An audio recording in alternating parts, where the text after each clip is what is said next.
Bismillahirrahmanirrahim.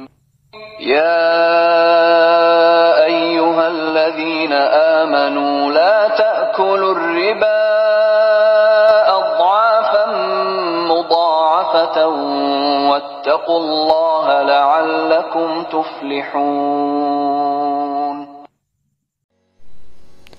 Assalamualaikum warahmatullahi wabarakatuh.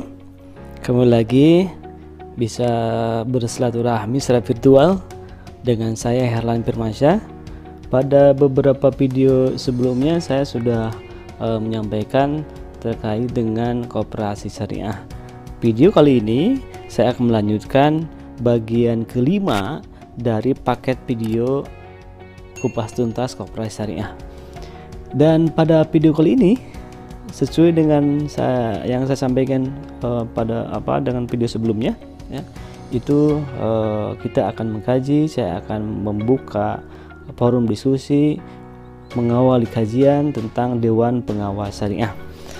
Pada video sebelumnya saya sudah menyampaikan bahwa perangkat organisasi koperasi syariah itu ada 4, ya. Pertama adalah ada rapat anggota, yang kedua adalah pengurus, yang ketiga ada pengawas, dan yang keempat serta menjadi pembeda antara koperasi syariah dengan koperasi non syariah atau konvensional, ya, itu adalah adanya Dewan Pengawas Syariah dalam perangkat organisasi koperasi syariah. Pada video kali ini saya akan berbagi tentang Dewan Pengawas Syariah itu apa. Sahabat-sahabat Happy TV, sahabat-sahabat penonton yang insya Allah dirahmati Allah, dalam model organisasi koperasi sebagaimana tampak di layar monitor, di situ ada strukturnya, ya, ada rapat anggota, pengawas, pengurus, dan DPS. Nah, DPS ini memiliki kedudukan tersendiri di koperasi syariah dan memiliki peran vital untuk mengawal, ya, untuk mengawal agar koperasi itu, ya, tidak keluar dari track akad-akad syariah. Nah, walaupun kita ketahui karena ini bagian dari muamalah, tentu nanti ketika kita merujuk kepada fikihnya, fikih muamalahnya, fikih iktisadnya, nanti ada beberapa pandangan yang berbeda terkait dengan implementasi akad. Nah, hanya yang jelas bahwa DPS ini setidaknya mengarahkan kepada atau mengawal agar kelembagaan dan bisnis koperasi itu tetap berada tracknya, yaitu track koperasi syariah yang sesuai dengan prinsip-prinsip syariah. Kalau mencari undang-undang yang membahas tentang DPS gak akan ditemukan, khususnya DPS di koperasi syariah. Yang ada itu di peraturan menteri, ya. Peraturan Menteri nomor 11 tahun 2017 tentang pelaksanaan kegiatan usaha simpan pinjam dan pembiayaan syariah oleh koperasi. Nah, di situ dijelaskan bahwa Dewan Pengawas Syariah itu adalah dewan yang dipilih melalui keputusan rapat anggota, ya, yang menjalankan tugas dan fungsi sebagai pengawas syariah. Saya ulangi, DPS atau Dewan Pengawas Syariah itu adalah dewan yang dipilih melalui keputusan rapat anggota yang menjalankan tugas dan fungsi sebagai pengawas syariah di koperasi syariah.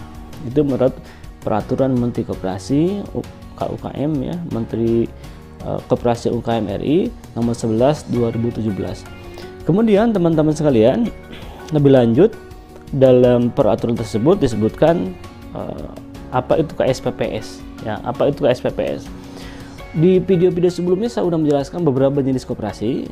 Di antara jenis koperasi itu ada KSP, ya. KSP itu berdasarkan prinsip usahanya, pola usahanya. Ada KSP pola konvensional yang berbasis bunga, ada KSP yang menggunakan prinsip syariah, yaitu KSPPS. Nah, yang diatur dalam peraturan menteri tersebut dari semua jenis koperasi baru koperasi simpan pinjam dan pembiayaan syariah, koperasi konsumen, produsen, jasa, pemasaran gitu ya. Itu belum ada regulasi yang mengatur khusus terkait dengan pola syariahnya.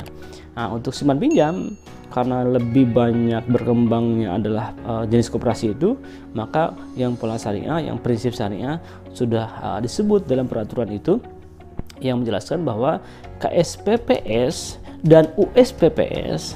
Jadi kalau KSPPS dia punya badan hukum tersendiri ya. Kalau USPPS dia menjadi unit tersendiri dari badan usaha koperasi.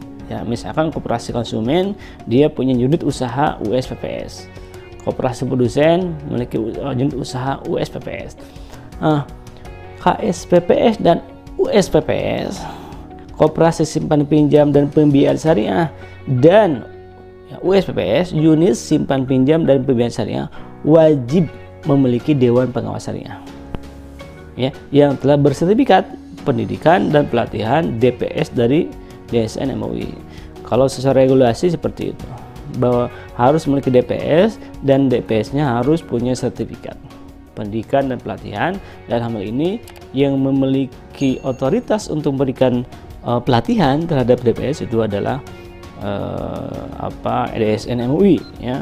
Walaupun DSN tentunya dalam kapasitasnya secara nasional nggak mungkin melatih sebanyak ribuan jutaan se-Indonesia. Tentu mereka berkolaborasi dengan berbagai lembaga koperasi, konsultan koperasi atau misalnya sekunder koperasi gitu ya. Nah, berikutnya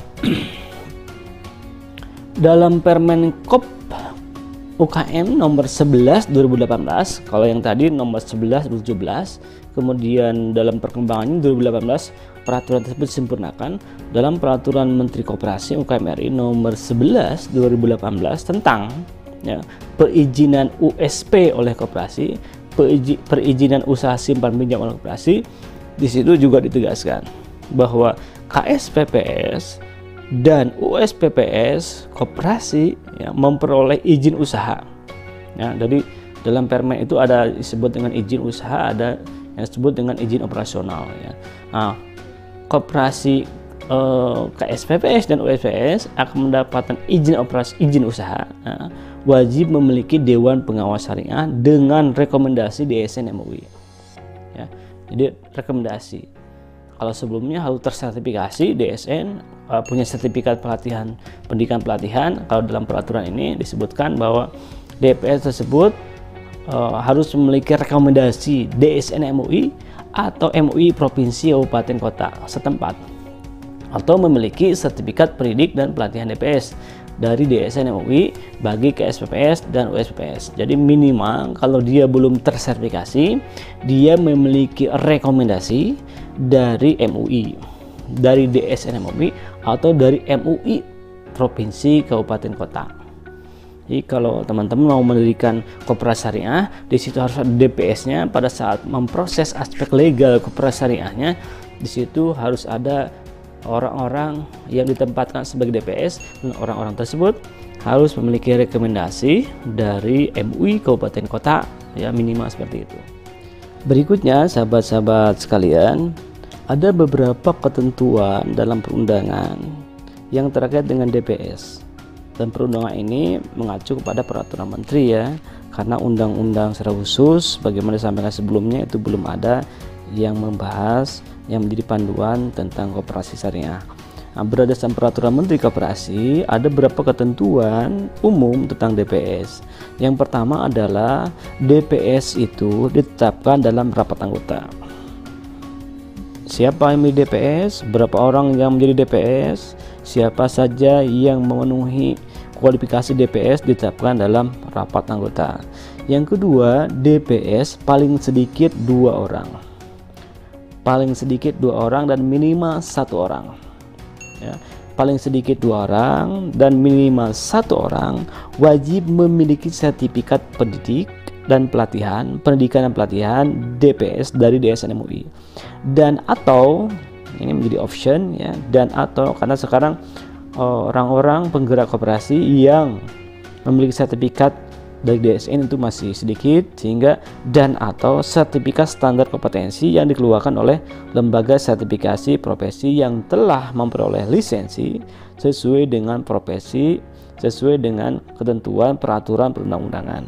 Ya, gitu ketentuan yang kedua. Yang ketiga ketentuannya adalah DPS yang diangkat dari luar anggota, ya, karena DPS juga bisa diambil di luar anggota ketika di dalam koperasi tersebut dari anggota tidak ada yang memenuhi kualifikasi sebagai DPS, maka DPS bisa dari luar anggota. DPS yang diangkat dari luar anggota ditetapkan untuk masa jabatan 2 tahun, ya, dan dapat diperpanjang berdasarkan keputusan rapat anggota. 2 tahun masa jabatannya. DPS bertanggung jawab kepada siapa? Kepada rapat anggota, karena diangkat dalam rapat anggota. Ya. Kemudian DPS dapat merangkap jabatan pada KSPPS atau USPPS yang lain.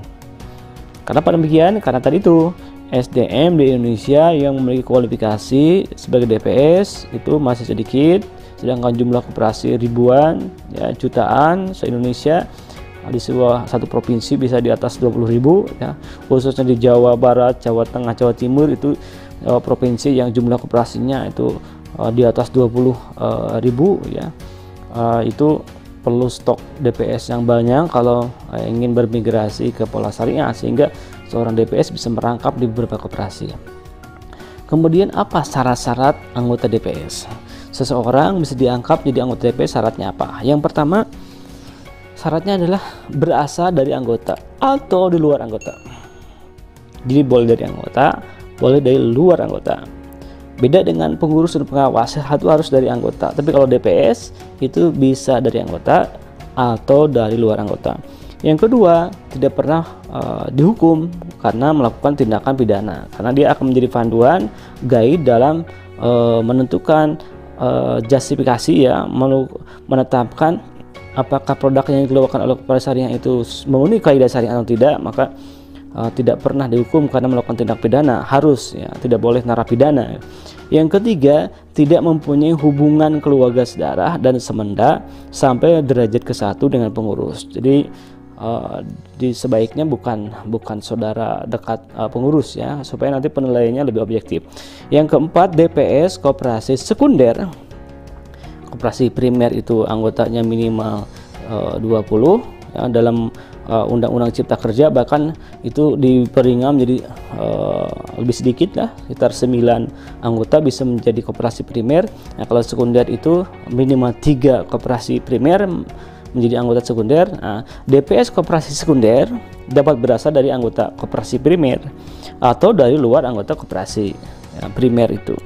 Kemudian persyaratan lain untuk dapat dipilih menjadi dewan DPS dapat diatur dalam anggaran dasar. Setiap koperasi bisa membuat persyaratan spesifik khusus tentang syarat-syarat DPS-nya di anggaran dasar.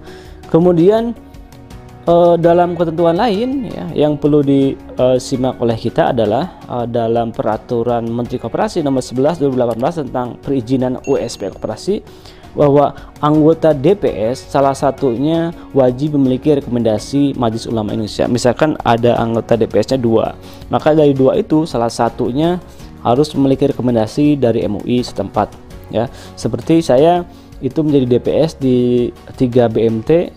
Pada saat BMT tersebut melakukan proses akta pendirian ke notaris, maka diharuskan pengurus yang mengurus akta itu mendapatkan rekomendasi dari MUI orang yang akan menjadi DPS-nya. Saya kebetulan pengurus di MUI di bidang ekonomi, sehingga teman-teman yang mengurus rekomendasi tidak terlalu sulit untuk mendapatkan rekomendasi dari MUI untuk mendapatkan pengesahan koperasi syariah itu.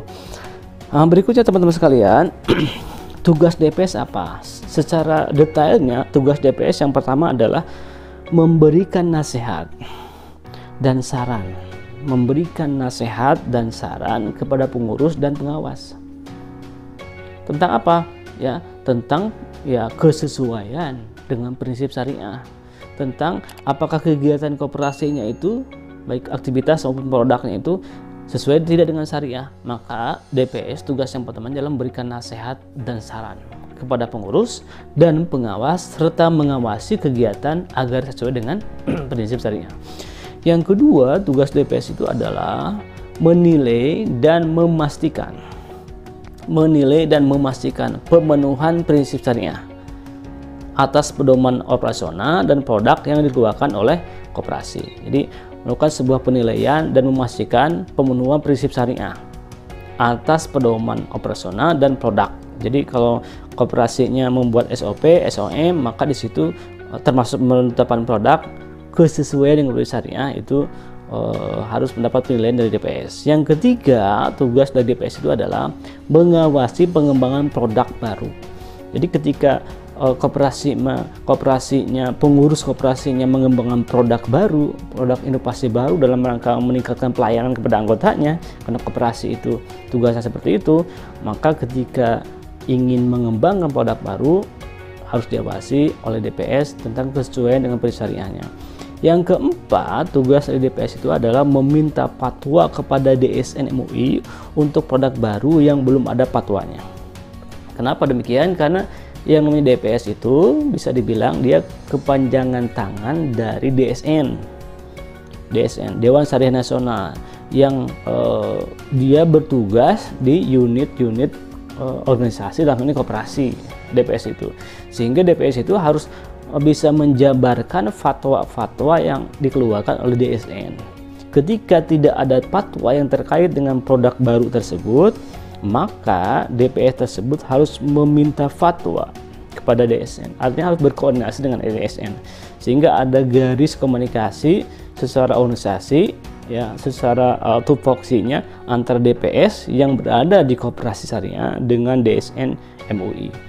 Terakhir, tugas dari DPS itu adalah melakukan evaluasi secara berkala terhadap produk simpanan dan pembiayaan syariah. Ini khususnya di KSPPS dan USPPS, ya, karena memang regulasi yang mengatur koperasi syariah sekarang ini baru regulasi yang terkait dengan koperasi simpan pinjam dan pembiayaan syariah atau unit simpan pinjam dan pembiayaan syariah. Nah, sehingga tugas DPS yang terakhir itu melakukan evaluasi secara berkala terhadap produk simpanan dan pembiayaan syariah. Itu rincian tugas dari DPS. Jadi teman-teman sekalian, DPS kesimpulannya, DPS itu menjadi pembeda antara koperasi pola syariah atau prinsip syariah dengan koperasi yang menggunakan prinsip konvensional. Koperasi syariah itu memadukan antara konsep koperasi dengan konsep ekonomi syariah. Ya, konsep koperasi dengan konsep ekonomi syariah diintegrasikan menjadi konsep koperasi syariah. Secara kelembagaan, nah, koperasi syariah perangkatnya ada 4: rapat anggota, pengurus, pengawas, dan dewan pengawas syariah. Itu yang bisa saya sampaikan. Semoga teman-teman sekalian bisa mendapat informasi awal untuk mengkaji referensi yang lebih utuh, lebih komprehensif dari berbagai sumber tentunya. Ya, yang saya sampaikan bisa salah atau juga itu ada benarnya, tentunya benar dari Allah, yang salahnya itu kehilafan saya. Mudah-mudahan lebih banyak benarnya sehingga yang diterima oleh para penonton semua itu informasi yang sesuai dengan regulasi yang berlaku. Itu saja dari saya. Terima kasih, mohon maaf. Jangan lupa yang belum subscribe, kiranya bermanfaat silahkan subscribe, kiranya bermanfaat silahkan like, kiranya bermanfaat silahkan share kepada komunitas teman-teman. Demikian, terima kasih. Assalamualaikum warahmatullahi wabarakatuh.